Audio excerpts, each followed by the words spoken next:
The racing can get boring. Everyone sees you guys ride every weekend. They want to see the lifestyle stuff. What do you? Oh shit! I have this in common with this guy. Like I like jet skis too. You know what I mean? Like they don't get to see that side of the sport. Where I feel like the fans would have way more of an appreciation for like certain athletes. You know? Yeah, and especially like with F1 doing the drive to survive thing. I think if we had that, like I feel like that really brought F1 to a new level. It did. Like F1 was already cool, but like I would watch like highlights. Now I like want to watch the races because I know stuff about all the dudes that are actually racing now. So it's like it brought me into it more, and I was already a fan of it. So I could only imagine what it would do for moto. Yeah, it would. I think that whole, if they could bring that Netflix side of things into moto, it would really. Yeah, I've been watching the NASCAR one lately, and like I think it's dope. Like I'm like hooked to the TV the whole time. Like my wife's trying to talk to me, and I'm just like staring at the TV the whole time. Even the golf one.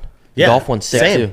Yeah, Unreal. because it's a storyline. It's like what you're saying. If someone can get to know you the way you think outside of what your sport or your hobby it is you're doing. I mean, we have a Jaxxon Behind the Brand show we release every Friday. It's a little bit of chaos, but it is a little behind the scenes of how we operate Jaxxon and Tonto Studio and the brands.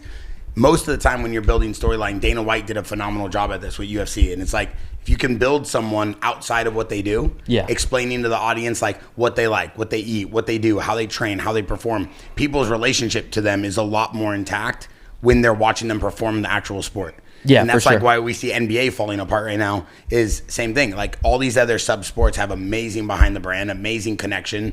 The athletes are super involved on social media.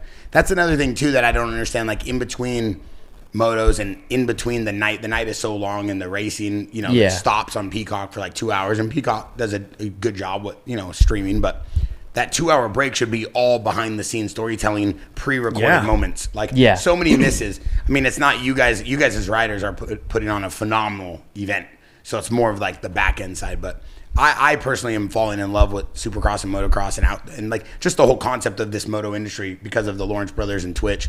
I feel like I said, this is going to be, in my opinion, the next 5 years, the biggest bet is probably MMA and moto. Yeah. By far. It seems like moto's at like an all-time high right now too. Like it's still growing. Yeah, you have amazing brands like, for example, the Fly Racing guys and DBK and these guys who like are all about the culture, and they're like trying to like come in and do things every week and perfect their craft with the athletes. Like that's very rare. Well, and what's like too is like kids like him like actually having a personality, like where you like it they don't have to like the same person you like, you know what I mean? It's like I like seeing like when dudes have drama and you guys are talking shit to each other on the track, but then you guys are cool afterwards. You know what I mean? Like that's it's like how NASCAR used to be.